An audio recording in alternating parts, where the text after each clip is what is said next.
क्या आप पुनर्जन्म पे यकीन करते हैं? 21वीं सदी में परलोक और पुनर्जन्म में यकीन करना शायद ही एक मजाक हो सकता है। हालांकि आदिम मनुष्यों के लिए एक ही दिशा में सोचना पूरी तरह से सामान्य था, और शायद ऐसा करने के लिए उनके पास अपने कारण थे। ऐसा इसलिए है क्योंकि अब भी ऐसे अस्पष्ट मामले सामने आए हैं जो स्पष्ट रूप से पुनर्जन्म का संकेत देते हैं। स्वागत है दोस्तों हमारे इस नए एपिसोड में, जहां हम पुनर्जन्म के कुछ ऐसे सबूत आपको देंगे जिसे देख आप भी सोच में पड़ जाएंगे।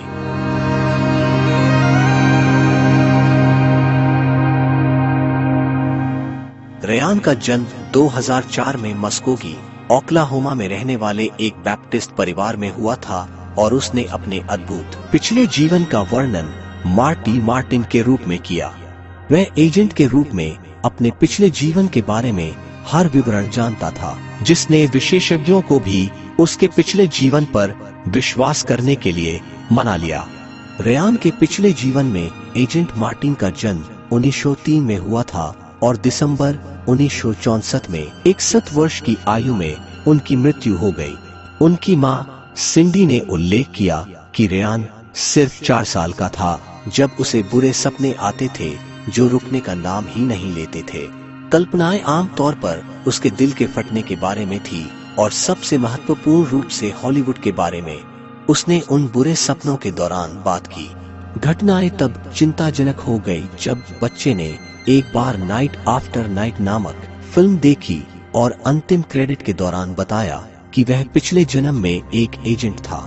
रेयान के परिवार ने डॉक्टर टकर से परामर्श किया, जो कठिनाइयों के बावजूद मार्टिन की बेटी से संपर्क करने में कामयाब रहे। यह पाया गया कि मार्टिन की बेटी और रेयान द्वारा पेश किए गए सभी 55 विवरण पूरी तरह से संरेखित है। इनमें बच्चों के नाम, वह सड़क जहां वह रहते थे, भाई बहन आदि शामिल थे। सबसे चौंकाने वाली बात यह थी कि मार्टिन के सार्वजनिक मृत्यु प्रमाण पत्र पर उनकी उम्र गलत लिखी गई थी। हालांकि रेयान को सही बात का पता था।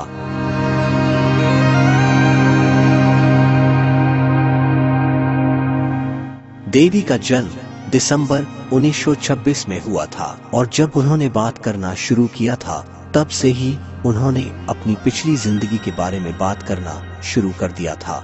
खाना खाते समय वह अपने माता पिता को बताती रहती थी कि वह पहले क्या खाती थी और किस तरह की कपड़े पहनती थी।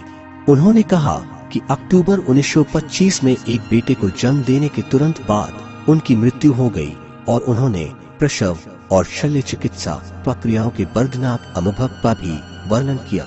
उस समय उनका नाम लुगड़ी थी।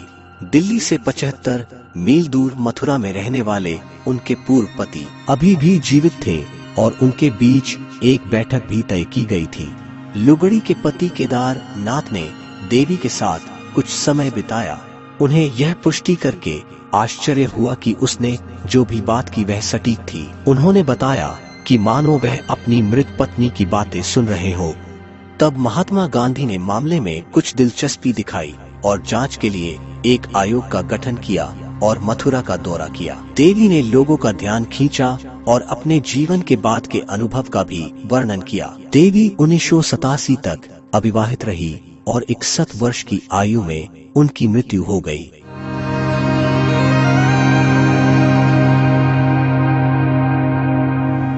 संदेह की पहली घटना तब हुई जब सैम के पिता उसके डायपर बदल रहे थे। बातों ही बातों में उन्होंने अपने पिता से कहा कि जब वह अपने पिता की उम्र के थे तो वो खुद अपने डायपर बदला करते थे।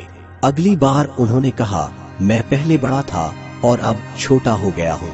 सैम के पिता को पुनर्जन्म के किसी भी विचार पर संदेह था, लेकिन उसकी मां को ऐसा नहीं था। उसने उससे उसके पूर्व जीवन और उसकी दादी के बारे में प्रश्न पूछे और उसने आश्चर्यजनक रूप से उनका सही उत्तर दिया। उनके दादाजी की देखभाल करने वाली उनकी दादी की हर बात सटीक थी। जब सैम से उसके चचेरे भाई के बारे में पूछा गया तो उसने बताया कि उसकी बहन को कुछ बुरे लोगों ने मछली में बदल दिया था और वह फिर से बच्चा बन गया। एक पुराने एल्बम को देखते समय सैम ने तुरंत अपने दादा की कार को पहचान लिया। जब उसकी मां ने उसे उसके दादाजी की कक्षा की तस्वीर दिखाई तो वह चौंक गई। वह दूसरों के ऊपर लुढ़क गया और सही ढंग से रुक गया और कहा कि वह मैं हूँ। सैम के पिता के उसके पिता के साथ अच्छे संबंध नहीं थे और अब उनका मानना है कि उन्होंने योग्य प्यार लौटाने के लिए अपने बेटे के शरीर में फिर से जन्म लिया है।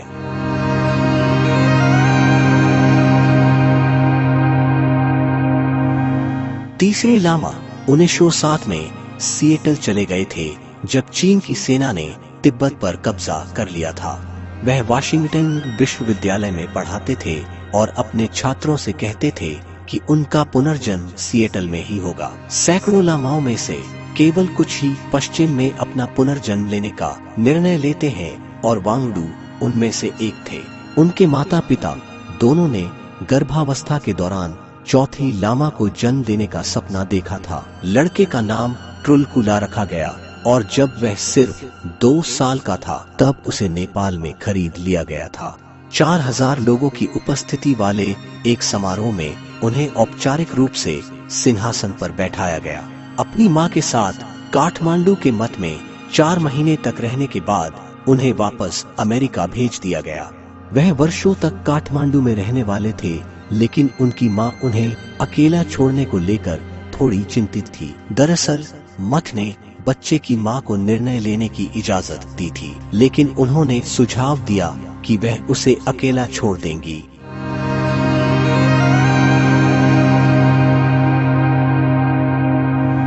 जोआना और जैकलीन को एक स्थानीय महिला ने नशीली दवाओं के सेवन के कारण परेशान किया और बाद में उसे मानसिक अस्पताल में भेज दिया गया।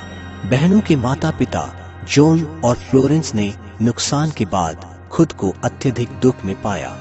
जॉन को सहज विश्वास था कि उनके बच्चे पुनर्जन्म लेंगे और किसी दिन घर लौटेंगे।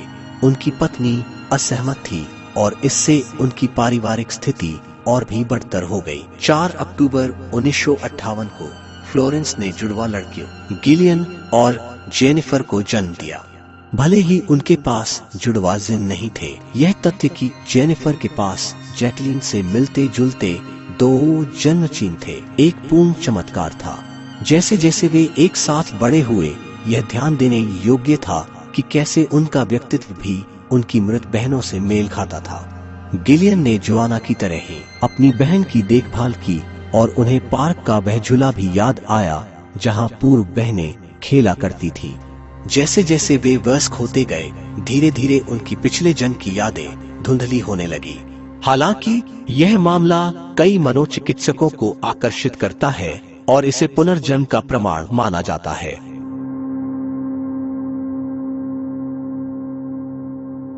ऐसी बहुत सी सच्ची कहानियां हैं जो हर किसी को पुनर्जन्म पर विश्वास करने के लिए मजबूर कर देती है। तो चलिए दोस्तों, इसके साथ हम आपसे विदा लेते हैं। ऐसी और एक अनोखी कहानी के साथ जल्द ही आपसे मुलाकात होगी।